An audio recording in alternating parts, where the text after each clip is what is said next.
Welcome to the instructions video for the pounds per square inch interactive calculator. This handy tool helps you convert PSI pressure values into multiple other pressure units instantly, including pascals, bar, atmospheres, and torr. It's perfect for engineers and technicians working with hydraulic or pneumatic systems. Using this calculator is straightforward.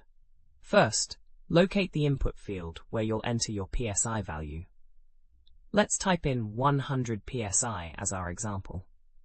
Once you enter the value, the calculator automatically computes the equivalent pressure in other units.